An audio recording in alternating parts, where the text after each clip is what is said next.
श्री गुरु ग्रंथ साहिब जी की पावन हजूरी विच जुड़ बैठी गुरु प्यारी साध संगत जीओ, आओ सब तो पहला दशमेश पिता की बख्शिश की फतेह की सांझ पाईए तो विचार की लड़ी में शुरू करिए जी। वाहिगुरू जी का खालसा, वाहिगुरू जी की फतेह। पिछले साल गुरियाई नाल संबंधित विचारों की जो लड़ी शुरू की सी, अज उसका 11वां ते आखिरला विचार इस लड़ी का होएगा। गुरु गोबिंद सिंह पातशाह तो बाद जो सिखा ने पूछया सी गुरु नूं कि हुण अगले गुरु कौन होणगे, ते गुरु पातशाह का हुक्म सी सब सीखन को हुक्म है गुरु मानियो ग्रंथ। साध संगत जी, जे सुभाविक तौर पर एक गल पुछनी होए कि किसी ने कोई हुक्म देना होए तो उस हुक्म नूं देण लग्गियां किन्ना क समां लगदा, बोल के देना होए जां लिख के देना होए। तो संसार का कोई इस तरह का हुक्म जिसनों देन लग्गियां तकरीबन 2 तो वध सदियां लग गई। ये गल समझण वाली है कि इस तरह का हुक्म जिन्हों 2 तो वध सदियां का समा लगा देन लग्गियां कि क्योंकि इस हुक्म की जिहड़ी नींह आ गुरु नानक पातशाह ने रखी सी। इहदा जिहड़ा बीज आ गुरु नानक पातशाह ने वो बीजिया सी ते गुरु नानक पातशाह ने अपने 10वें रूप दे विच इनू सारियां ते लागू कर दिता कि गुरु का हुक्म है, सारियां ने मनना आ, स्वीकारना आ। हुण जदों विचारधारक तौर पर असीं देखते हैं कि गुरु नानक पातशाह जदों इस धरती के उत्ते उन्हां दी आमद हुंदी आ, इत्थे आउंदे हैगे ने ते बहुत उदासियां ते गुरु पातशाह जिहड़े हैगे आ वख-वख लोकां नूं मिले आ, संवाद रचिया आ, वख-वख थावां ते गए आ। गुरु पातशाह बाणी रूप दे विच जो अकाल पुरख दी तुरकी बाणी आउंदी आ उन्हां नूं ਉਹਦੇ ਵਿੱਚ ਇਸ ਦਾ ਬੀਜ ਬੀਜਦੇ ਨੇ कि ਜਦੋਂ भी ਅਸੀਂ गुरु ਨੂੰ ਮੰਨਣਾ ਹੈਗਾ ਆ, ਬੇਸ਼ੱਕ ਉਹ ਦੇ ਰੂਪ ਦੇ ਵਿੱਚ ਸਾਰਾ ਕੁਝ ਦੇ ਰਹੇ ਨੇ, ਪਰ ਦੇ ਰੂਪ ਦੇ ਵਿੱਚ ਹੋਣ ਦੇ ਬਾਵਜੂਦ ਵੀ ਗੁਰੂ ਪਾਤਸ਼ਾਹ ਸ਼ਬਦ ਗੁਰੂ ਦਾ ਜਿਹੜਾ ਮਹੱਤਤਾ ਹੈਗੀ ਆ ਉਹਨੂੰ ਦ੍ਰਿੜ ਕਰਵਾਉਂਦੇ ਨੇ। ਬਾਣੀ ਪੱਟੀ ਦੇ ਵਿੱਚ ਆਉਂਦਾ ਗੁਰੂ ਨਾਨਕ ਪਾਤਸ਼ਾਹ ਦੀ ਬਾਣੀ ਆ ਜੀ, ਘੱਗੇ ਘਾਲ ਸੇਵਕ ਜੇ ਘਾਲੇ ਸ਼ਬਦ ਗੁਰੂ ਕੈ ਲਾਗ ਰਹੇ। कि सेवक वो हुंदा जिहड़ा घालना घालदा ते शब्द गुरु दे नाल लगदा।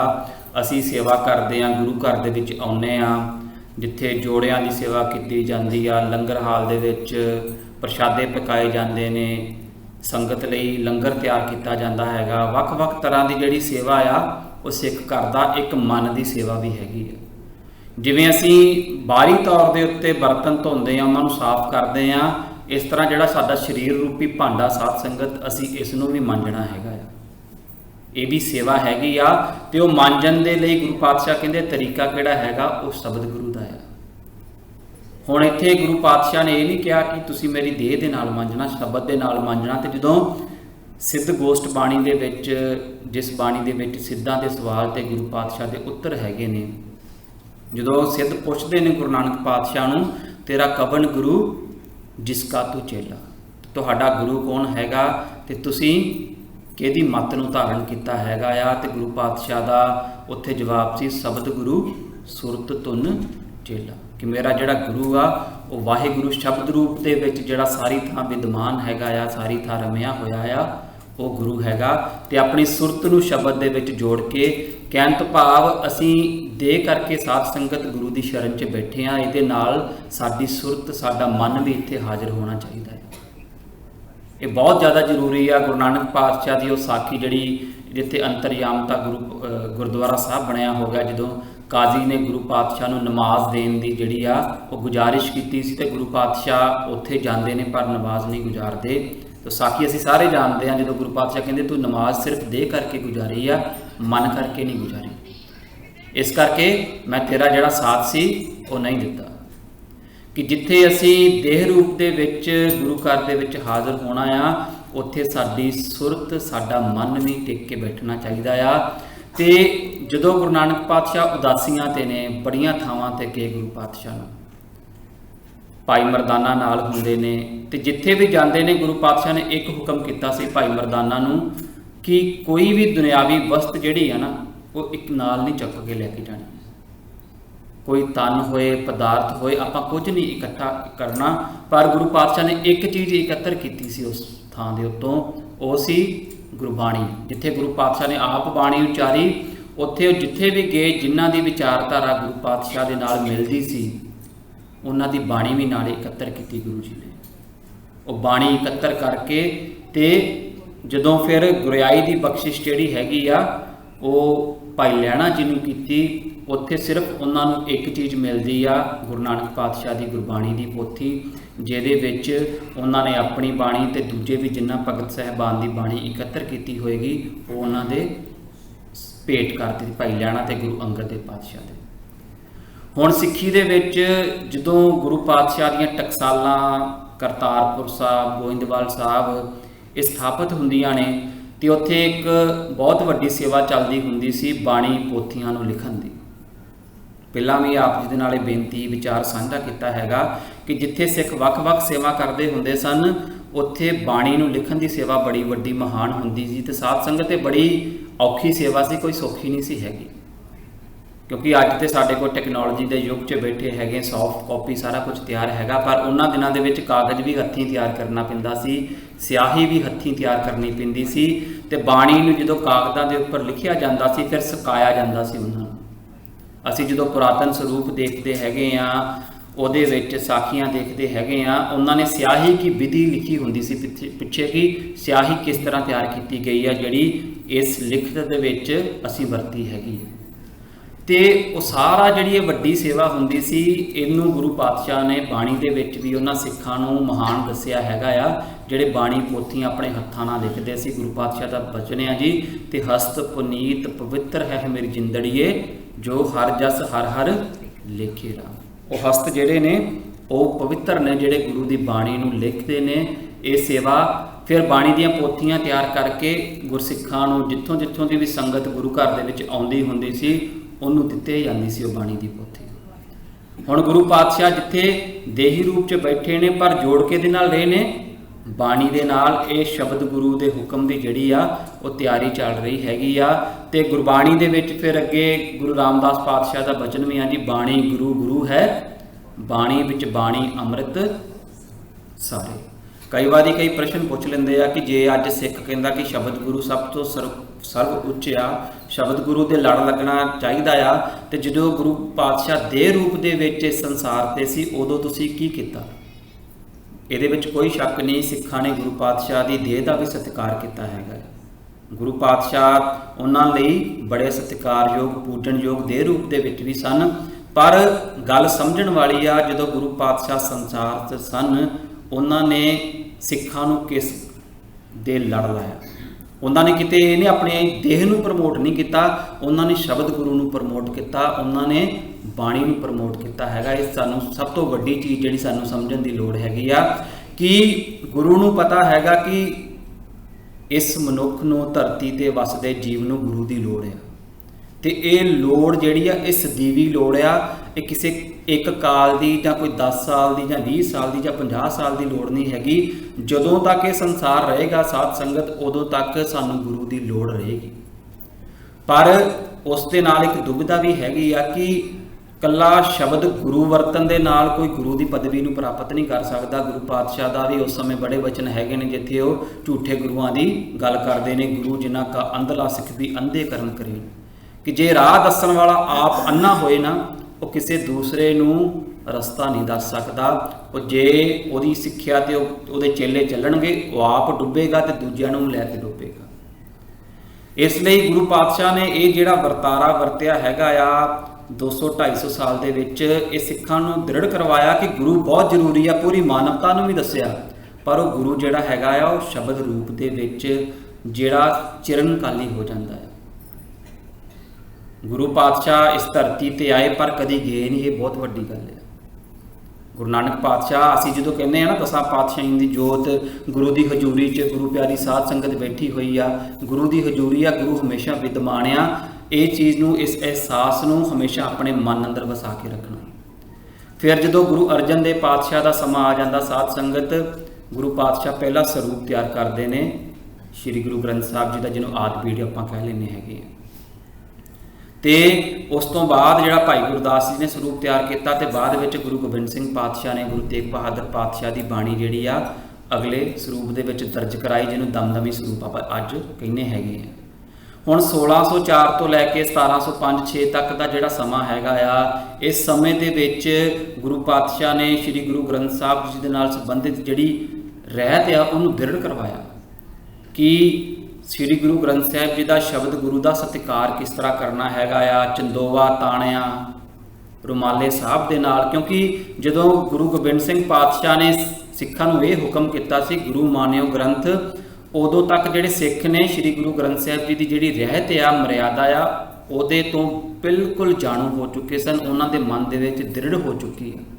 ਉਹਨਾਂ ਨੇ ਫਿਰ ਇਹ ਨਹੀਂ ਪੁੱਛਿਆ ਗੁਰੂ ਪਾਤਸ਼ਾਹ ਜੀ ਵੀ ਤੁਹਾਡਾ ਸਤਿਕਾਰ ਤੇ ਤੁਸੀਂ ਆਪ ਸਾਰਾ ਕੁਝ ਕਰਦੇ ਹੋ, ਹੁਣ ਸ਼ਬਦ ਗੁਰੂ ਦਾ ਸਤਿਕਾਰ ਕਿਸ ਤਰ੍ਹਾਂ ਕਰਨਾ, ਇਹ ਪ੍ਰਸ਼ਨ ਕਿਸੇ ਸਿੱਖ ਨੇ ਨਹੀਂ ਪੁੱਛਿਆ। ਕਿਉਂਕਿ ਉਹਨਾਂ ਦੇ ਅੰਦਰ ਸਹਿਜ ਸੁਭਾਅ ਜਿਹੜੀ ਆ ਉਹ ਰਹਿਤ ਮਰਿਆਦਾ ਦੀ, ਉਹ ਜੀਵਨ ਜਾਂਚ ਦਾ ਉਹਨਾਂ ਦਾ ਅੰਗ ਬਣ ਚੁੱਕੀ ਸੀ। ਤੋ ਇਹਦੇ ਵਿੱਚ 104-5 ਸਾਲ ਦੇ ਵਿੱਚ ਗੁਰੂ ਪਾਤਸ਼ਾਹ ਨੇ ਜਿਵੇਂ ਇੱਕ ਮਾਂ ਆਪਣੇ ਬੱਚੇ ਨੂੰ ਉਂਗਲ ਫੜ ਕੇ ਚੱਲਣਾ ਸਿਖਾਉਂਦੀ ਆ ਨਾ, ਗੁਰੂ ਪਾਤਸ਼ਾਹ ਨੇ ਵੀ ਆਪਣੇ ਸਿੱਖਾਂ ਨੂੰ ਗੁਰੂ ਗ੍ਰੰਥ ਸਾਹਿਬ ਜੀ ਦੀ ਮਰਿਆਦਾ ਤੋਂ, ਇਹਦਾ ਰੱਖ ਰਖਾਵ ਕਿਸ ਤਰ੍ਹਾਂ ਕਰਨਾ ਆ, ਸ਼ਬਦਾਵਲੀ ਕਿਹੜੀ ਵਰਤਣੀ ਹੈਗੀ ਆ। ਅਸੀਂ ਸਵੇਰੇ ਕਹਿੰਦੇ ਆ ਜੀ ਪ੍ਰਕਾਸ਼ ਹੋਇਆ ਗੁਰੂ ਪਾਤਸ਼ਾਹ ਦਾ, ਰਾਤ ਨੂੰ ਕਹਿੰਦੇ ਆ ਸੁੱਖ ਆਸਣ ਹੋਣ ਲੱਗਾ। ਇਹ ਸਾਰੀਆਂ ਸ਼ਬਦਾਂ ਤੋਂ ਗੁਰੂ ਪਾਤਸ਼ਾਹ ਨੇ ਸਾਨੂੰ ਕੋਈ 100 ਸਾਲ ਤੋਂ ਵਧੇਰੇ ਸਮੇਂ ਦੇ ਵਿੱਚ ਇਹਦੀ ਮਰਿਆਦਾ ਤੋਂ ਦ੍ਰਿੜ ਕਰਵਾ ਦਿੱਤਾ। ਹੁਣ ਜਿਹੜਾ ਅਗਲਾ ਸਵਾਲ ਆ ਸਾਧ ਸੰਗਤ ਜੀ, ਕਿ ਦਮਦਮਾ ਸਾਹਿਬ ਦੀ ਧਰਤੀ ਤੋਂ ਲੈ ਕੇ, ਕਿਉਂਕਿ ਜਿਹੜੀ ਗੁਰੂ ਪਾਤਸ਼ਾਹ ਨੇ ਸਭ ਤੋਂ ਪਹਿਲਾ ਸਰੂਪ ਤਿਆਰ ਕੀਤਾ ਉਹ ਅੰਮ੍ਰਿਤਸਰ ਸਾਹਿਬ ਦੀ ਧਰਤੀ ਤੇ ਹੁੰਦਾ। ਫਿਰ ਦਮਦਮਾ ਸਾਹਿਬ ਜਿਹੜਾ ਹੈਗਾ, ਇਹਦੇ ਵਿੱਚ ਗੁਰੂ ਤੇਗ ਬਹਾਦਰ ਪਾਤਸ਼ਾਹ ਦੀ ਜਿਹੜੀ ਬਾਣੀ ਆ ਉਹ ਦਰਜ ਕੀਤੀ ਜਾਂਦੀ ਆ, ਪਰ ਜਿਹੜੀ ਗੁਰਿਆਈ ਆ ਉਹ ਮਹਾਰਾਸ਼ਟਰ ਦੇ ਵਿੱਚ ਮਿਲਦੀ ਹੈਗੀ ਆ, ਜਿੱਥੇ ਅੱਜ ਤਖਤ ਸ੍ਰੀ ਹਜੂਰ ਸਾਹਿਬ ਹੈਗਾ ਆ। ਹੁਣ ਦਮਦਮਾ ਸਾਹਿਬ ਤੋਂ ਲੈ ਕੇ ਤਖਤ ਹਜੂਰ ਸਾਹਿਬ ਦਾ ਜਿਹੜਾ ਸਫ਼ਰ ਹੈਗਾ ਆ, ਗੁਰੂ ਪਾਤਸ਼ਾਹ ਉਸ ਪਾਸੇ ਕਿਵੇਂ ਗਏ, ਕੀ ਵਾਪਰਿਆ ਇਤਿਹਾਸ ਦੇ ਉਸ ਦੌਰ ਦੇ ਵਿੱਚ, ਉਹਦੇ ਬਾਰੇ ਥੋੜ੍ਹੀ ਕਿ ਸਾਨੂੰ ਜਿਹੜੀ ਆ ਜਾਣਕਾਰੀ ਹੋਣੀ ਜ਼ਰੂਰੀ ਆ। ਜਦੋਂ ਗੁਰੂ ਪਾਤਸ਼ਾਹ ਨੇ ਅਨੰਦਪੁਰ ਸਾਹਿਬ ਦਾ ਕਿਲ੍ਹਾ ਛੱਡਿਆ, ਪੁੱਤਰ ਸ਼ਹੀਦ ਹੋਏ, ਸਾਰਾ ਕੁਝ ਗੁਰੂ ਪਾਤਸ਼ਾਹ ਦਾ ਚਲਾ ਜਾਂਦਾ, ਜਿਸ ਕਰਕੇ ਅਸੀਂ ਉਹਨਾਂ ਨੂੰ ਸਰਬੰਸਦਾਨੀ ਵੀ ਕਹਿੰਦੇ ਹਾਂ ਅੱਜ। ਇਸ ਤੋਂ ਬਾਅਦ ਗੁਰੂ ਪਾਤਸ਼ਾਹ ਨੇ ਜ਼ਫਰਨਾਮਾ ਲਿਖਿਆ ਸੀ ਔਰੰਗਜ਼ੇਬ ਬਾਦਸ਼ਾਹ ਨੂੰ, ਜਿਹਦੇ ਵਿੱਚ ਜੋ ਕੁਝ ਵੀ ਉਸ ਦੇ ਸੂਬੇਦਾਰ ਦੁਆਰਾ ਜਾਂ ਹਾਕਮਾਂ ਦੁਆਰਾ ਕੀਤਾ ਜਾਂਦਾ ਆ ਉਹਦੀ ਡਿਟੇਲ ਹੁੰਦੀ ਆ। ਔਰੰਗਜ਼ੇਬ ਦਾ ਜਿਹੜਾ ਇੱਕ ਸ਼ਖਸੀਅਤ ਆ ਉਹਦਾ ਮੁਲਾਂਕਣ ਕਰਦੇ ਨੇ ਗੁਰੂ ਪਾਤਸ਼ਾਹ, ਤੇ ਇੰਤਜ਼ਾਰ ਕਰ ਰਹੇ ਹੁੰਦੇ ਨੇ ਕਿ ਔਰੰਗਜ਼ੇਬ ਵੱਲੋਂ ਕੋਈ ਜਦੋਂ ਜਵਾਬ ਆਏਗਾ ਤੇ ਉਹਦੇ ਨਾਲ ਮੁਲਾਕਾਤ ਹੋਏਗੀ, ਫਿਰ ਡਾਇਲੌਗ ਤੇ ਸੰਵਾਦ ਬੈਠ ਕੇ ਹੋਏਗਾ। ਪਰ ਉਸ ਸਮੇਂ ਦੇ ਵਿੱਚ ਕੀ ਹੁੰਦਾ, ਔਰੰਗਜ਼ੇਬ ਅਕਾਲ ਚਲਾਣਾ ਕਰ ਜਾਂਦਾ, ਉਹਦੀ ਮੌਤ ਹੋ ਜਾਂਦੀ ਹੈ। ਉਸ ਤੋਂ ਬਾਅਦ ਉਹਦਾ ਜਿਹੜਾ ਪੁੱਤਰ ਹੈਗਾ ਬਹਾਦਰ ਸ਼ਾਹ, ਉਹ ਫਿਰ ਗੱਦੀ ਤੇ ਬੈਠਦਾ ਹੈਗਾ ਆ। ਜਦੋਂ ਬਹਾਦਰ ਸ਼ਾਹ ਗੱਦੀ ਤੇ ਬੈਠਦਾ, ਜਦੋਂ ਉਹ ਮੁਗਲ ਬਾਦਸ਼ਾਹ ਬਣਦਾ ਆ, ਤੇ ਉਹਦਾ ਜਿਹੜਾ ਪ੍ਰਾਈਮ ਮਿਨਿਸਟਰ ਹੁੰਦਾ, ਪ੍ਰਧਾਨ ਮੰਤਰੀ, ਉਹ ਗੁਰੂ ਗੋਬਿੰਦ ਸਿੰਘ ਪਾਤਸ਼ਾਹ ਦੇ ਵਿੱਚ ਸ਼ਰਧਾ ਆਸਥਾ ਰੱਖਦਾ ਆ, ਗੁਰੂ ਪਾਤਸ਼ਾਹ ਨੂੰ ਨਤਮਸਤਕ ਹੁੰਦਾ ਹੈਗਾ। ਗੁਰੂ ਪਾਤਸ਼ਾਹ ਦੀ ਇਸ ਸਮੇਂ ਬਹਾਦਰ ਸ਼ਾਹ ਦੇ ਨਾਲ ਮੁਲਾਕਾਤ ਵੀ ਹੁੰਦੀ ਆ, ਜਿਸ ਦਾ ਜ਼ਿਕਰ ਉਹਨਾਂ ਨੇ ਆਪਣੇ ਇੱਕ ਹੁਕਮਨਾਮੇ ਦੇ ਵਿੱਚ ਕੀਤਾ ਹੈਗਾ ਆ। ਜਦੋਂ ਗੁਰੂ ਪਾਤਸ਼ਾਹ ਬਾਦਸ਼ਾਹ ਨੂੰ ਮਿਲਦੇ ਨੇ ਤੇ ਬਾਦਸ਼ਾਹ ਉਹਨਾਂ ਨੂੰ ਜਿਹੜਾ ਹੈਗਾ ਸਤਿਕਾਰ ਵਜੋਂ ਬਹੁਤ ਇੱਕ ਭਾਰੀ ਰਕਮ ਜਿਹੜੀ ਆ ਉਹ ਭੇਟ ਕਰਦਾ ਹੈਗਾ, ਤੇ ਗੁਰੂ ਪਾਤਸ਼ਾਹ ਨੂੰ ਇਹ ਵਿਸ਼ਵਾਸ ਦਿਵਾਉਂਦਾ ਕਿ ਜੋ ਕੁਝ ਵੀ ਤੁਹਾਡੇ ਨਾਲ ਹੋਇਆ ਆ, ਅਸੀਂ ਉਸ ਦਾ ਜਿਹੜਾ ਹੈਗਾ ਬਿਲਕੁਲ ਇੱਕ ਇਨਸਾਫ ਕਰਕੇ ਜਿਹੜੇ ਆਪਣੇ ਅਹਿਲਕਾਰ ਸੂਬੇਦਾਰ ਨੇ ਉਹਨਾਂ ਨੂੰ ਇਹਦੀ ਜਿਹੜੀ ਸਜ਼ਾ ਦਿੱਤੀ ਜਾਏਗੀ। ਤੇ ਜਿਸ ਦਾ ਜ਼ਿਕਰ ਜਿਹੜਾ ਗੁਰੂ ਪਾਤਸ਼ਾਹ ਨੇ ਆਪਣੇ ਹੁਕਮਨਾਮੇ ਦੇ ਵਿੱਚ ਕੀਤਾ, ਜੋ ਉਹਨਾਂ ਨੇ ਧੌਲਪੁਰ ਦੀ ਸੰਗਤ ਆਗਰੇ ਦੇ ਕੋਲ ਦਾ ਸਥਾਨ ਹੈਗਾ ਜੀ, ਉਹਨਾਂ ਨੂੰ ਲਿਖਿਆ ਸੀ। ਤੇ ਗੁਰੂ ਪਾਤਸ਼ਾਹ ਦੇ ਬਚਨ ਨੇ, ਸਰਬੱਤ ਸੰਗਤ ਧੌਲ ਕੀ ਤੁਸੀਂ ਮੇਰਾ ਖਾਲਸਾ ਹੋ, ਗੁਰੂ ਰੱਖੇਗਾ ਗੁਰੂ ਗੁਰੂ ਜਪਣਾ ਜਨਮ ਸੌਰੇਗਾ, ਸਰਬ ਸੁਖ ਨਾਲ ਪਾਤਸ਼ਾਹ ਪਾਸ ਆਏ ਸਿਰੋਂ ਪਾਓ ਅਰ 60,000 ਕੀ ਤੁਕ ਤੁਕੀ, ਕਿ 60,000 ਦਾ ਜਿਹੜਾ ਉਹਨਾਂ ਨੇ ਉਸ ਸਮੇਂ ਦਾ ਬਾਦਸ਼ਾਹ ਹੈਗਾ, ਉਹ ਇੰਨੀ ਵੱਡੀ ਜਿਹੜੀ ਹੈਗੀ ਆ ਗੁਰੂ ਪਾਤਸ਼ਾਹ ਦੇ ਸਤਿਕਾਰ ਦੇ ਵਿੱਚ ਉਹਨਾਂ ਨੂੰ ਭੇਟ ਕਰਦਾ ਹੈਗਾ ਰਕਮ। ਹੋਰ ਚੀਜ਼ਾਂ ਵੀ ਭੇਟ ਹੁੰਦੀਆਂ, ਤੇ ਨਾਲ ਵਿਸ਼ਵਾਸ ਵੀ ਦਿਵਾਇਆ ਜਾਂਦਾ ਕਿ ਅਸੀਂ ਇਸ ਗੱਲਬਾਤ ਦਾ ਜੋ ਕੁਝ ਵੀ ਵਾਪਰਿਆ ਉਹਦਾ ਕੋਈ ਨਾ ਕੋਈ ਫੈਸਲਾ ਜ਼ਰੂਰ ਕਰਾਂਗੇ। ਤੇ ਇਹਦੇ ਨਾਲ ਹੀ ਗੁਰੂ ਪਾਤਸ਼ਾਹ ਇਹ ਕਹਿੰਦੇ ਨੇ ਕਿ ਹੁਣ ਜਦੋਂ ਅਸੀਂ ਜਲਦੀ ਅਨੰਦਪੁਰ ਸਾਹਿਬ ਹੋ ਸਕਦਾ ਵਾਪਸ ਆ ਜਾਈਏ, ਤੇ ਸਾਰੀਆਂ ਸੰਗਤਾਂ ਨੇ ਫਿਰ ਜਿਹੜਾ ਹੈਗਾ ਉੱਥੇ ਜੁੜਨਾ ਹੈਗਾ। ਹੁਣ ਇਹ ਜੋ ਕੁਝ ਵਾਪਰ ਰਿਹਾ ਹੈਗਾ, ਇਹ ਸਾਰੀਆਂ ਚੀਜ਼ਾਂ ਦਾ ਜਿਹੜਾ ਨੋਟਿਸ ਆ ਉਹ ਸੂਬਾ ਸਰਹੰਦ ਜਿਹਨੇ ਸਾਰਾ ਇਹ ਕਾਰਜ ਕੀਤਾ ਸੀ ਉਹ ਲੈ ਰਿਹਾ ਹੈਗਾ। ਉਹਦੀ ਜਿਹੜੀ ਇੰਟੈਲੀਜੈਂਸੀ ਹੈਗੀ ਆ ਉਹਨੂੰ ਪੈਰ ਪੈਰ ਦੀ ਖਬਰ ਦੇ ਰਹੀ ਹੈਗੀ ਆ ਕਿ ਗੁਰੂ ਗੋਬਿੰਦ ਸਿੰਘ ਪਾਤਸ਼ਾਹ ਜਿਹੜਾ ਮੁਗਲ ਬਾਦਸ਼ਾਹ ਹੈਗਾ ਉਹਦੇ ਬੜੇ ਕਰੀਬ ਜਾ ਚੁੱਕੇ ਨੇ। ਇਸ ਲਈ ਉਹਦੇ ਮਨ ਦੇ ਵਿੱਚ ਕੀ ਚੱਲ ਰਿਹਾ ਕਿ ਗੁਰੂ ਪਾਤਸ਼ਾਹ ਨੂੰ ਕਿਸੇ ਨਾ ਕਿਸੇ ਤਰੀਕੇ ਨਾਲ ਖਤਮ ਕਰ ਦਿੱਤਾ ਜਾਏ। ਗੁਰੂ ਪਾਤਸ਼ਾਹ ਦਾ ਇਸ ਧਰਤੀ ਤੇ ਰਹਿਣਾ ਮੇਰੇ ਲਈ ਖਤਰਨਾਕ ਹੋ ਸਕਦਾ ਹੈਗਾ। ਜਿਸ ਕਰਕੇ ਜਦੋਂ ਗੁਰੂ ਪਾਤਸ਼ਾਹ ਫਿਰ ਸੇਮ ਟਾਈਮ ਕੀ ਹੁੰਦਾ, ਬਹਾਦਰ ਸ਼ਾਹ ਦੇ ਰਾਜ ਦੇ ਵਿੱਚ ਬਗਾਵਤ ਹੋ ਜਾਂਦੀ ਉਸ ਦੇ ਰਾਜ ਦੇ ਵਿਰੁੱਧ, तो उन्होंने दक्षिण वाले पासे जाना पैंदा हैगा, हजूर साहब वाले पासे। तो गुरु पातशाह नूं बेनती करता कि तुसीं मेरे नाल चलो, क्योंकि इस पासे दे जिहड़े लोग सी वो ब्लैक मैजिक दे विच तांत्रिक विद्या दे विच भी बड़े माहिर हुंदे सी। जे तुहानूं याद होए कि माधोदास बैरागी जिहड़े बाद विच बाबा बंदा सिंह बहादुर बनदे ने, वो भी बहुत वड्डे तांत्रिक सी उस पासे दे विच, कि इहदे नाल जिहड़ी मेरी सेना आ उन्हां दा मनोबल डिग जांदा जदों वो ये सोचदे ने कि दुश्मन दे कोलों काला जादू आ, ब्लैक मैजिक आ, तो वो ही सानू हरा दिंदा आ। तो उन्हों का मनोबल जो डिगेगा तो गुरु पातशाह की जो हजूरी साडे नाल होएगी, उन्हों का मनोबल जिहड़ा हैगा, विल पावर हैगी, वो चढ़दी कला दे विच रहेगी। गुरु पातशाह जाते हैं उस समय दे विच, पर गुरु पातशाह जो नंदेड़ की धरती से पहुँचते हैं उदों बहादुर शाह दे नाल अपना नाता तोड़ देंदे ने। उन्होंने पता लग जाता कि ये हुण किसी सिट्टे के उत्ते नहीं पहुँचना। तो इस समय दे विच ही जिहड़े वजीर खां वल्लों दो ਜਿਹੜੇ सिपाही भेजे जाते हैं, जमशेद खां ते अताउल्ला इतिहास के उन्हों का नाम आउंदा हैगा। वो गुरु पातशाह ते जानलेवा हमला करते हैं, खंजर के नाल उन्हों के उत्ते वार किया जाता हैगा। गुरु पातशाह दे बहुत जिहड़ा डूंगा जख्म आ वो हो जाता आ।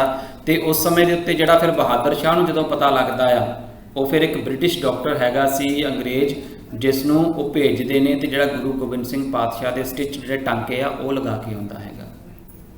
थोड़े दिन बाद जो गुरु पातशाह फिर जिहड़ा उन्होंने अंदर एक जरनैल का रुतबा हैगा, जरनैल की शख्सियत हैगी आ, उस रूप दे विच अपना तीर कमान ते जिहड़ा चाड़ के उन्होंने खिंचते हैं, तो वो जिहड़े स्टिचस ने उन्होंने वो फिर खुल जाते हैं, जिथों जख्म जिहड़ा ज़्यादा गंभीर हो जाता, तो जिहदे करके गुरु पातशाह जोती जोत समाउंदे ने। हुण जोती जोत समाउण तो पहला सिख गुरु पातशाह अगे आके बेनती करते हैं, हुण अगला गुरु जिहड़ा हैगा आ वो कौन होएगा। तो उस समय जिहड़ा ये हुक्म से गुरु पातशाह का, आग्या भई अकाल की तबे चलायो पंथ, कि ये जिहड़ा पंथ, ये जिहड़ा धर्म शुरू होया, ये वाहिगुरु के हुक्म के नाल शुरू होया। ये किसी मनुख का निर्णय नहीं सी हैगा, ये अकाल पुरख का निर्णय सी, जिहड़ा पहला जिहड़ा सानू मैसेज इहदे थ्रू मिलता हैगा। फिर सब सिखन को हुक्म है गुरु मान्यो ग्रंथ, कि सारे सिखां ने गुरु ग्रंथ साहब को गुरु मनना हैगा। इस तो बाद जिहड़ा हैगा आ सानू गुरु पातशाह ने शब्द गुरु दे लड़ जिहड़ा हमेशा लिए ला दिता। साध संगत दे नूं मुगलों ने बहुत खत्म करने की कोशिश की। गुरु अर्जन देव पातशाह नूं शहीद किया सब तो पहला। तो जहांगीर उस समय लिखता आ कि मैं इस धर्म नूं जिहड़ा चलाया जा रहा हैगा, उहदी ऑटोबायोग्राफी दे विच भी जिक्र हैगा कि इहनूं खत्म करना चाहुंदा। उन्हें क्लीयरली मैंशन किया हैगा उत्थे, पर वो मन के की आ रहा कि जे गुरु की देह खत्म होएगी तो इन्हों का धर्म भी खत्म हो जाएगा। देह खत्म हो जाती पर धर्म खत्म नहीं होता। फिर गुरु तेग बहादुर पातशाह को शहीद किया जाता है, उत्थे भी देह खत्म होंदी पर धर्म खत्म नहीं होंदा। इत्थे भी वजीर खान ने जिहड़ी कोशिश की सी कि गुरु गोबिंद सिंह पातशाह को खत्म करके अपनी मुसीबतों अपने आप को सेव कर लेगा, पर इतिहास के विच नहीं होया। जिथे शब्द गुरु सदीवी अटल हो गए जोत रूप के विच, उत्थे बाद विच बाबा बंदा सिंह बहादुर फिर वजीर खान नूं भी सोटदे ने, उन्होंने भी मारिया जाता चप्पड़ चिड़ी के जंग के विच जाके। हुण जदों सारा कुछ वापर जाता, गुरु पातशाह जोती जोत समा जाते हैं। इत्थे एक नुकता बहुत इंपॉर्टेंट हैगा जो साध संगत जी तुहाडे नाल साझा करना आ कि मुगलों के दरबार दे विच एक उन्हां दा कानून हुंदा सी कि जदों कोई वड्डा व्यक्ति जिन्हों सूबेदार या कोई किसी रूप के भी वड्डा हुंदा सी, जगीरदार, वो इस धरती तो जो जाता सी, जेकर उसकी औलाद हैगी आ तो वो सारी धन संपत्ति औलाद को चले जाती सी, पर जे औलाद नहीं हैगी वो जिन्ना कुछ भी वह राज भाग वो धन संपत्ति हैगी आ वो मुगलों के खजाने के विच जब्त कर ली जाती सी। हुण जो गुरु गोबिंद सिंह पातशाह जाते हैं, जोती जोत समाउंदे ने, तो मुगल जिहड़े उत्थे सारे शरधा रखने वाले नहीं हैगे। कुछ गुरु पातशाह के विरोध में भी बहुत ने, वो बादशाह के मन के गल पाउंदे ने कि गुरु पातशाह का कोई भी पुत्र जिहड़ा हैगा धरती ते नहीं हैगा, इसलिए जिहड़ी गुरु पातशाह की धन संपत्ति हैगी या जो कुछ भी हैगा उन्हों मुगल दरबार की जिहड़ी संपत्ति आ उहदे विच मिला लिया जाए। तो जो बहादुर शाह को इस गल का पता चलता तो उन्हें फिर एक हुक्मनामा लिखिया सी जो रिकॉर्डड हैगा उन्होंने दे रिकॉर्ड दे विच कि गुरु गोबिंद सिंह पातशाह एक मनुख नहीं हैगे, वो दरवेश ने, ਤੇ ਜਿਹੜਾ ਸਾਡਾ ਇਹ ਬਣਾਇਆ ਹੋਇਆ ਕਾਨੂੰਨ ਹੈਗਾ ਆ ਇਹ ਦਰਵੇਸ਼ਾਂ ਦੇ ਉੱਤੇ ਲਾਗੂ ਨਹੀਂ ਹੁੰਦਾ।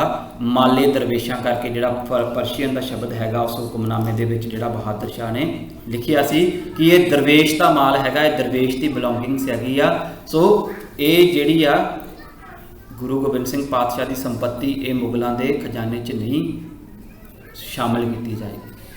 ਹੁਣ ਜਦੋਂ ਅਸੀਂ ਇੱਥੇ ਸਾਧ ਸੰਗਤ ਦੇਖਦੇ ਹੈਗੇ ਆ, ਮੁਗਲ ਹਿਸਟਰੀ ਜਦੋਂ ਪੜ੍ਹਦੇ ਹੈਗੇ ਆ ਕਿ ਜਿਹੜੇ ਮੁਗਲ ਬਾਦਸ਼ਾਹ ਨੇ ਉਹਨਾਂ ਦਾ ਵੱਖਰੇ ਵੱਖਰੇ ਸਰੂਪ ਦੇ ਵਿੱਚ ਵੱਖਰੇ ਵੱਖਰੇ ਤਰੀਕਿਆਂ ਨਾਲ ਗੁਰੂ ਘਰ ਨਾਲ ਰਿਸ਼ਤਾ ਰਿਹਾ ਹੈਗਾ। ਸਭ ਤੋਂ ਪਹਿਲਾਂ ਅਕਬਰ ਜਿਹੜਾ ਹੈਗਾ ਉਹ ਗੁਰੂ ਦਰਬਾਰ ਦੇ ਵਿੱਚ ਹਾਜ਼ਰ ਹੁੰਦਾ ਆ, ਗੁਰੂ ਅਮਰਦਾਸ ਪਾਤਸ਼ਾਹ ਦੇ ਦਰਬਾਰ 'ਚ ਆਉਂਦਾ ਆ, ਗੋਇੰਦਵਾਲ ਸਾਹਿਬ ਦੀ ਧਰਤੀ ਦੇ ਉੱਤੇ, ਜਿੱਥੇ ਪੰਗਤ ਵਿੱਚ ਬੈਠ ਕੇ ਉਹ ਪ੍ਰਸ਼ਾਦਾ ਛਕਦਾ ਤੇ ਬੜੀ ਪ੍ਰਸ਼ੰਸਾ ਕਰਦਾ ਗੁਰੂ ਪਾਤਸ਼ਾਹ ਦੀ ਉਸ ਸਮੇਂ ਉੱਤੇ। ਫਿਰ ਦੁਬਾਰਾ ਜਦੋਂ ਉਹਦੀ ਗੁਰੂ ਅਰਜਨ ਦੇਵ ਪਾਤਸ਼ਾਹ ਨਾਲ ਮੁਲਾਕਾਤ ਹੁੰਦੀ ਆ, ਉਹ ਫਿਰ ਗੁਰੂ ਪਾਤਸ਼ਾਹ ਦੇ ਗੁਰੂ ਘਰ ਦੀ ਕਿ ਇਹ ਸਿੱਖੀ ਇੱਕ ਬਹੁਤ ਵੱਡੀ ਜਿਹੜੀ ਆ ਮਾਨਵਤਾ ਦੀ ਮਹਿਕ ਖਿਲਾਰ ਰਹੀ ਆ, ਜਿਹੜੀ ਇਸ ਸੰਸਾਰ ਲਈ ਬਹੁਤ ਜ਼ਰੂਰੀ ਹੈਗੀ, ਔਰ ਬਕਾਇਦਾ ਜਿਹੜਾ ਹੈਗਾ ਤਾਰੀਫ ਕਰਕੇ ਜਾਂਦਾ ਹੈਗਾ। ਪਰ ਅਕਬਰ ਤੋਂ ਬਾਅਦ ਜਦੋਂ ਜਹਾਂਗੀਰ ਗੱਦੀ ਤੇ ਬੈਠਦਾ ਹੈਗਾ ਆ, ਉਹਦੀ ਵਿਚਾਰਧਾਰਾ ਬਿਲਕੁਲ ਵਿਪਰੀਤ ਹੋ ਜਾਂਦੀ ਆ। ਉਹਦਾ ਪਿਓ ਜਿਹੜਾ ਸੀ ਉਹ ਤਾਰੀਫ ਕਰ ਰਿਹਾ ਤੇ ਉਹ ਬਿਲਕੁਲ ਉਲਟ ਜਾ ਕੇ ਗੁਰੂ ਪਾਤਸ਼ਾਹ ਦੇ ਗੁਰੂ ਘਰ ਦੇ ਸਿੱਖੀ ਦੇ ਵਿਰੁੱਧ ਸ਼ਬਦ ਲਿਖਦਾ ਹੈਗਾ ਕਿ ਇਹ ਝੂਠ ਦੀ ਦੁਕਾਨ ਚੱਲ ਰਹੀ ਹੈਗੀ। ਦੁਕਾਨੇ ਬਾਤਲ ਕਰਕੇ ਆਪਣੀ ਜਿਹੜੀ ਆਟੋਬਾਇਓਗ੍ਰਾਫੀ ਉਹਦੇ ਵਿੱਚ ਉਹਨੇ ਇਹ ਵਰਡ ਯੂਜ਼ ਕੀਤਾ ਹੈਗਾ। ਹੁਣ ਕਹਿਣ ਤੋਂ ਭਾਵ ਕਿ ਜਿੱਥੇ ਔਰੰਗਜ਼ੇਬ ਵਜ਼ੀਰ ਖਾਨ ਨੇ ਗੁਰੂ ਪਾਤਸ਼ਾਹ ਦਾ ਗੁਰੂ ਘਰ ਦਾ ਵਿਰੋਧ ਕੀਤਾ, ਉੱਥੇ ਬਹਾਦਰ ਸ਼ਾਹ ਨੇ ਗੁਰੂ ਪਾਤਸ਼ਾਹ ਲਈ ਮਾਲੇ ਦਰਵੇਸ਼ਾਂ ਕੀ ਉਹ ਦਰਵੇਸ਼ ਨੇ। ਸੋ ਮਨ ਦੀ ਸਥਿਤੀ ਆ, ਇਨਸਾਨ ਕਿਹਦੇ ਪ੍ਰਭਾਵ ਹੇਠ ਰਾਜ ਕਰ ਰਿਹਾ, ਉਹਨੂੰ ਚਲਾਉਣ ਵਾਲੀਆਂ ਕਿਹੜੀਆਂ ਤਾਕਤਾਂ ਕੰਮ ਕਰ ਰਹੀਆਂ ਨੇ, ਇਸ ਤਰੀਕੇ ਦੇ ਨਾਲ ਜਿਹੜਾ ਹੈਗਾ ਇਹ ਮੁਗਲਾਂ ਦਾ ਗੁਰੂ ਘਰ ਦੇ ਨਾਲ ਰਿਸ਼ਤਾ ਬਣਿਆ ਰਹਿੰਦਾ ਹੈਗਾ। ਹੁਣ ਜਿਹੜੀ ਸਭ ਤੋਂ ਅਗਲੀ ਗੱਲ ਹੈਗੀ ਆ ਕਿ ਜਦੋਂ ਅਸੀਂ ਸੰਸਾਰ ਦੇ ਧਰਮਾਂ ਵੱਲ ਦੇਖਦੇ ਹੈਗੇ ਹਾਂ ਕਿ ਜਿੰਨੇ ਵੀ ਧਰਮ ਇਸ ਸੰਸਾਰ ਤੇ ਆਏ, ਇੱਕ ਉਹਨਾਂ ਦਾ ਹੀ ਧਰਮ ਦਾ ਸੰਸਥਾਪਕ ਹੁੰਦਾ ਤੇ ਇੱਕ ਉਹਨਾਂ ਦਾ ਧਾਰਮਿਕ ਗ੍ਰੰਥ ਹੁੰਦਾ ਹੈ। ਧਰਮ ਨੂੰ ਸਥਾਪਿਤ ਕਰਨ ਵਾਲਾ ਜਿਹਨੂੰ ਫਾਊਂਡਰ ਕਹਿ ਲੈਂਦੇ ਆ, ਤੇ ਦੂਜਾ ਉਹਨਾਂ ਦਾ ਰਿਲੀਜੀਅਸ ਟੈਕਸਟ ਹੁੰਦਾ ਹੈ। ਇਹ ਦੋ ਪੁਆਇੰਟ ਜਿਹੜੇ ਆ, ਦੋ ਸ਼ਬਦ ਜਿਹੜੇ ਆ ਬਹੁਤ ਇੰਪੋਰਟੈਂਟ ਹੁੰਦੇ ਆ। ਜਿਵੇਂ ਇਸਲਾਮ ਦੀ ਜਿਹੜੀ ਹੈਗੀ ਆ ਮੁਹੰਮਦ ਸਾਹਿਬ ਨੇ ਨਹੀਂ ਰੱਖੀ, ਤੇ ਜਿਹੜਾ ਉਹਨਾਂ ਨੇ ਧਾਰਮਿਕ ਗ੍ਰੰਥ ਦਿੱਤਾ ਉਹਨੂੰ ਕੁਰਾਨ ਕਹਿੰਦੇ ਨੇ। ਜਿਹੜਾ ਮੁਹੰਮਦ ਸਾਹਿਬ ਲਈ ਸ਼ਬਦ ਵਰਤਿਆ ਜਾਂਦਾ ਉਹ ਰਸੂਲ ਤੇ ਨਬੀ ਵਰਤਿਆ ਜਾਂਦਾ, ਜਿਹੜਾ ਉਹਨਾਂ ਦੇ ਧਾਰਮਿਕ ਗ੍ਰੰਥ ਲਈ ਸ਼ਬਦ ਵਰਤਿਆ ਜਾਂਦਾ ਉਹ ਕੁਰਾਨ ਵਰਤਿਆ ਜਾਂਦਾ। ਜਿਵੇਂ ਬਾਈਬਲ ਜਿਹੜਾ ਹੈਗਾ ਆ ਈਸਾਈਅਤ ਤੇ ਯਹੂਦੀਆਂ ਦਾ ਜਿਹੜਾ ਧਰਮ ਗ੍ਰੰਥ ਆ ਉਹਦੇ ਲਈ ਵਰਤਿਆ ਜਾਂਦਾ, ਤੇ ਜੀਸਸ ਕ੍ਰਾਈਸਟ ਲਈ ਮਸਾਹਾ ਸ਼ਬਦ ਜਿਹੜਾ ਹੈਗਾ ਉਹ ਵਰਤਿਆ ਜਾਂਦਾ। ਬੁੱਧ ਦੇ ਧਰਮ ਗ੍ਰੰਥਾਂ ਲਈ ਜਿਹੜਾ ਹੈਗਾ ਧੰਮਪਦ ਤ੍ਰਿਪਟਿਕ ਸ਼ਬਦ ਜਿਹੜਾ ਆ ਉਹ ਵਰਤਿਆ ਜਾਂਦਾ, ਤੇ ਮਹਾਤਮਾ ਬੁੱਧ ਲਈ ਜਿਹੜਾ ਬੁੱਧ ਦਾ ਸਟੇਟਸ ਆ ਡਿਵਾਈਨ ਉਹਦੇ ਲਈ ਬੁੱਧ ਵਰਤਿਆ ਜਾਂਦਾ। ਪਰ ਸਿੱਖੀ ਦੇ ਵਿੱਚ ਜਿਹੜਾ ਸ਼ਬਦ ਸਾਡੇ ਸੰਸਥਾਪਕਾਂ ਲਈ ਵਰਤਿਆ ਗਿਆ ਉਹੀ ਧਰਮ ਗ੍ਰੰਥ ਲਈ ਵਰਤਿਆ ਗਿਆ। ਅਸੀਂ ਆਪਣੇ ਸੰਸਥਾਪਕਾਂ ਨੂੰ ਵੀ ਗੁਰੂ ਦੇ ਨਾਮ ਦੇ ਨਾਲ, ਗੁਰੂ ਦੀ ਪਦਵੀ ਦੇ ਨਾਲ ਯਾਦ ਕਰਦੇ ਹਾਂ, ਤੇ ਧਰਮ ਗ੍ਰੰਥ ਨੂੰ ਵੀ ਗੁਰੂ ਦੀ ਪਦਵੀ ਹੈਗੀ। ਇੱਕ ਬਹੁਤ ਵੱਡਾ ਨਵੇਕਲਾ ਤੇ ਯੂਨੀਕਨੈਸ ਹੈਗੀ ਆ ਸਿੱਖੀ ਦੀ ਕਿ ਗੁਰੂ ਪਾਤਸ਼ਾਹ ਇੱਕ ਸ਼ਬਦ ਦੇ ਨਾਲ ਪੂਰਾ ਸਿਧਾਂਤ ਬਦਲ ਜਾਂਦਾ। ਸਾਧ ਸੰਗਤ ਅਸੀਂ ਅੱਜ ਬੈਠੇ ਹਾਂ, ਕਦੀ ਇਹ ਨਾ ਸਮਝਣਾ ਕਿ ਸਿਰਫ ਸੰਗਤ ਹੀ ਬੈਠੀ ਆ ਇਸ ਦਰਬਾਰ ਹਾਲ ਦੇ ਵਿੱਚ। 10 ਪਾਤਸ਼ਾਹੀਆਂ ਜਾਂ ਜਿਨ੍ਹਾਂ ਦੀ ਵੀ ਬਾਣੀ ਦਰਜ ਆ ਉਹ ਸਾਰੇ ਵਿਰਾਜਮਾਨ ਨੇ, ਅਸੀਂ ਉਹਨਾਂ ਦੀ ਗੋਦ 'ਚ ਬੈਠੇ ਹੈਗੇ। ਗੁਰੂ ਨਾਨਕ ਪਾਤਸ਼ਾਹ ਦੂਜੇ ਗੁਰੂ ਸਾਹਿਬਾਨ ਧਰਤੀ ਤੇ ਆ ਕੇ ਕਦੀ ਵਾਪਸ ਨਹੀਂ ਗਏ, ਉਹ ਜੋਤ ਰੂਪ 'ਚ ਅੱਜ ਵੀ ਸਾਡੇ ਕੋਲ ਬੈਠੇ ਨੇ। ਤੇ ਅਸੀਂ ਜਦੋਂ ਅਰਦਾਸ ਕਰਦੇ ਆ ਨਾ, ਆਪਣੀਆਂ ਕਿਤੇ ਵੀ ਹੋਈਏ, ਆਪਣੇ ਆਫਿਸ 'ਚ ਹੋਈਏ, ਘਰ 'ਚ ਹੋਈਏ, ਸਫ਼ਰ ਕਰਦੇ ਹੋਈਏ, ਅੱਖਾਂ ਬੰਦ ਕਰਕੇ, ਤੇ ਸਾਨੂੰ ਇਹ ਮਹਿਸੂਸ ਹੁੰਦਾ ਗੁਰੂ ਮੇਰੇ ਸੰਗ ਸਦਾ ਹੈ ਨਾਲੇ। ਇਹ ਚੀਜ਼ਾਂ ਨੂੰ ਮਹਿਸੂਸ ਕਰਨ ਦੀ ਲੋੜ ਆ। ਤੇ ਜਿਹੜਾ ਸਵਾਲ ਉਸ ਸਮੇਂ ਸਿੱਖਾਂ ਦੇ ਮਨ ਦੇ ਵਿੱਚ ਆਇਆ ਜਦੋਂ ਗੁਰੂ ਗੋਬਿੰਦ ਸਿੰਘ ਪਾਤਸ਼ਾਹ ਨੇ ਆਖਰੀ ਹੁਕਮ ਕੀਤਾ ਕਿ ਸਭ ਸਿੱਖਣ ਕੋ ਹੁਕਮ ਹੈ ਗੁਰੂ ਮਾਨਿਓ ਗ੍ਰੰਥ, ਤੇ ਸਿੱਖਾਂ ਦੇ ਮਨ ਦੇ ਵਿੱਚ ਪ੍ਰਸ਼ਨ ਵੀ ਆਇਆ ਗੁਰੂ ਪਾਤਸ਼ਾਹ ਕਿ ਤੁਹਾਡੇ ਨਾਲ ਤੇ ਅਸੀਂ ਆ ਕੇ ਰੂਬਰੂ ਗੱਲ ਕਰ ਲੈਂਦੇ ਹਾਂ, ਸਾਡੇ ਮਨ ਦੇ ਵਿੱਚ ਕੋਈ ਵੀ ਦੁਬਿਧਾ ਜਦੋਂ ਹੁੰਦੀ ਆ ਅਸੀਂ ਤੁਹਾਡੇ ਕੋਲ ਆਪਣੇ ਪ੍ਰਸ਼ਨ ਰੱਖਦੇ ਹਾਂ, ਤੁਸੀਂ ਜਵਾਬ ਦਿੰਦੇ ਹੋ, ਪਰ ਹੁਣ ਗੁਰੂ ਗ੍ਰੰਥ ਸਾਹਿਬ ਕੋ ਜਵਾਬ ਕਿਸ ਤਰ੍ਹਾਂ ਲਵਾਂਗੇ। ਤੇ ਗੁਰੂ ਪਾਤਸ਼ਾਹ ਦੇ ਜਿਹੜੇ ਬਚਨ ਸੀ ਉਹ ਭਾਈ ਨੰਦ ਲਾਲ ਜੀ ਨੇ ਆਪਣੇ ਰਹਿਤਨਾਮੇ ਦੇ ਵਿੱਚ ਜਿਹੜੇ ਆ ਉਹ ਦਰਜ ਕੀਤੇ। ਗੁਰੂ ਪਾਤਸ਼ਾਹ ਦਾ ਬਚਨ ਸੀ, ਜੋ ਮਮ ਸਾਥ ਚਾਹੇ ਕਰ ਬਾਤ, ਗ੍ਰੰਥ ਜੀ ਪੜ੍ਹੇ ਸੁਣੇ ਵਿਚਾਰੇ ਸਾਥ। ਕਿ ਜਿਹੜਾ ਮੇਰੇ ਨਾਲ ਬਾਤ ਕਰਨੀ ਚਾਹੁੰਦਾ, ਮੇਰੇ ਨਾਲ ਗੱਲ ਕਰਨੀ ਚਾਹੁੰਦਾ ਆ, ਜਦੋਂ ਅਸੀਂ ਬਾਣੀ ਪੜ੍ਹਦੇ ਆ ਨਾ, ਅਸੀਂ ਇਸ ਚੀਜ਼ ਦਾ ਵੀ ਅਹਿਸਾਸ ਰੱਖੀਏ ਇਕੱਲਾ ਪਾਠ ਨਹੀਂ ਕਰ ਰਹੇ, ਅਸੀਂ ਗੁਰੂ ਦੇ ਨਾਲ ਗੱਲ ਵੀ ਕਰ ਰਹੇ ਹਾਂ। गुरु साडे मन के प्रश्नों का हल भी दे रहे हैं, एक इंटरैक्शन भी चल रहा है। गुरु पातशाह का बचन है, जो मम साथ चाहे कर बात, ग्रंथ जी पढ़े सुने विचारे। पढ़ना आ, सुनना आ, तो सुनना कला कन्ना करके नहीं, साध संगत कन्ना करके सुनना बहुत सौखा हुंदा, पर सुरत करके सुनना, मन करके सुनना बहुत औखा हुंदा।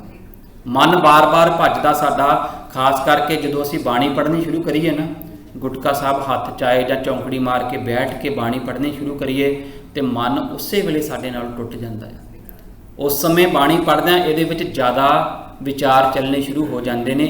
ये सच सारिਆਂ ਨਾਲ वापरदा है, इनू समझण की भी लोड़ है वापरदा क्यों आ, क्योंकि मन जिहड़ा हैगा साडी देह दे उत्ते राज कर रहा है। उसनूं ये पता कि जे बाणी नाल जुड़ गया, इन्हें मेरे जिहड़ा प्रभाव आ, मेरा जिहड़ा कंट्रोल है उहदे तो मुक्त हो जाना, मैं इनू अपना गुलाम बना के रखिया, फिर इन्हें मैनू अपना गुलाम कर लेना है। मन जीते जग, जे इन्हें मैनू जित लिया फिर मेरे अकॉर्डिंग इस देह ने काम नहीं करना, क्योंकि मन भोगना चाहता संसार के पदार्थां। इस करके इनू पता कि आ हुण जिहड़ा समा चलन लगा, जे दी सुरत जुड़नी शुरू हो गई, इनू बाणी चो रस आउणा शुरू हो गया, इन्हें बाणी अपने हिरदे च वसाली, तो एक दिन इन्हें मेरे कंट्रोल तो बाहर हो जाना। इस करके वो बहन नहीं दिंदा सन। गुरु पातशाह ने 4 पौड़ियां सुनिया दियां सानूं असीं रोज़ पढ़ते भी हैगे, वो मन करके, वो सुरत करके सुनना, कला कन्ना करके सुनना नहीं हैगा। तो अगली जिहड़ी गल आ, विचारे साथ, विचार बहुत जरूरी। साध संगत जी बाणी पढ़ते हैं, असीं सिर्फ नितनेम तक महदूद नहीं रहना, रोज़ बाणी की भावें एक पंक्ति लैके उहदे ते विचार करिए, उहदे अर्थ समझ के विचार, फिर सानू की आ साडी अंदर की जिहड़ी यात्रा हैगी आ, साडी स्पिरिचुअल जर्नी हैगी, उहदे विच असीं डूंघे उतरते हैं जदों बाणी की विचार शुरू हुंदी है। जो मुझ बचन सुनन की चाहे, ग्रंथ जी पढ़े सुने चित लाए। चित ला के अपनी सुरत नूं जोड़ के जदों जिहड़ा भी सिख पढ़ेगा, फिर उहदे जीवन दे विच 110% जिहड़ा हैगा आ वो बदलाव आएगा। पर माफ़ करना, असी ज़्यादा तक जिहड़ा हैगा पढ़न तक ही रह जाते हैं। जो बाणी पढ़न, जो प्यार हो गया, पढ़नी भी चंगी लगेगी, सुननी भी चंगी लगेगी, गाउणी भी चंगी लगेगी, विचारनी भी चंगी लगेगी, तो फिर गुरबाणी के अनुसार जिहड़ा साडा जीवन भी आ वो भी जिया जाएगा। ये गुरु पातशाह का हुक्म आ, तो ये चॉइस नहीं हैगी साडे लई। अज बड़े जिहड़े सिख ने ना, बड़े तरह के सवाल खड़े करते हैं कि बाणी गुरु आ, गुरु ग्रंथ साहब साडे गुरु ने, पर असीं जिहड़ी खालसे की फॉर्म आ उहदे च विश्वास नहीं रखते। तो गुरु के हर हुक्म नूं जिहड़े भी गुरु पातशाह ने दिते हैगे, भावें वो साडे स्वरूप बारे हैगा आ, भावें वो गुरु ग्रंथ साहब नूं गुरु मनण बारे हैगा आ, वो असीं मनना आ, सत्कारना आ। शरदा सारे असीं रखते हैं, सत्कार सारे करते हैं, जो गुरु घर चाहुंदे मत्था भी टेकते हैं आके गुरु नूं, पर की सारे गुरु का हुक्म मानते हैं? ये सानूं अपने लिए प्रश्न है। सारे शरदा रखते हैं, सत्कार भी करते हैं, पर कि गुरु के हुक्म से असीं चलते हैं कि नहीं चलते, ये सारिਆਂ ਦੀ विचार असीं अपने मन च करनी। साध संगत जे नहीं चल रहे तो गुरु अगे अरदास करिए, गुरु पातशाह कि मेरे च ताकत नहीं हैगी इन्नी, तुसीं मैनूं सेध बख्शो, मेरी बांह फड़ो, मैं अजान जन तरबे ना जाना, बाप बीटला बांह दे, मैनूं बांह फड़ के तार ला, मेरे को अपने च इन्नी ताकत नहीं हैगी। सो इन्नियां को बेनतियां प्रवान करनियां साध संगत जी। हुण अगली जिहड़ी विचार लड़ी हैगी आ वो सेवा सिमरन ते साध संगत के उपर जिहड़ी हैगी वो शुरू करांगे। तो सारिਆਂ ਨੂੰ एक बेनती है कि ऐतवार का दिन आ, सिंगापुर बहुत ज़्यादा सारे कहते बहुत बिजी हैगे, बहुत बिजी हैगे, पर गुरु ਲਈ समा ਕੱਢਣਾ अपने आप ਲਈ समा ਕੱਢਣਾ हैगा। जिवें असीं सारे दिन दे विच भोजन भी खाने आ, बड़े होर काम सोशल मीडिया ते पता नहीं असीं जदों बैठ जाइए कितना टाइम हैगा असीं अपना उत्ते लगा दिए, आपां कभी काउंट भी नहीं किया होना, पर जो गुरु घर आना हैगा आ उदों साडे कोल एक्सक्यूज़ शुरू हो जाते हैं। तो जो किसी का फंक्शनस हुंदा ना उदों संगत ज़्यादा जुड़ती आ, आम तौर के उत्ते फिर घट जाती आ। गुरु के नाल जिहड़ा साडा रिश्ता ये अटुट रिश्ता आ, 24/7 का रिश्ता आ, ये इस तरह बना के रखना, गुरु घर के नाल, गुरु पातशाह के नाल हमेशा जुड़ के रहना। भुल्लां चुकां दी खिमा। वाहिगुरू जी का खालसा, वाहिगुरू जी की फतेह।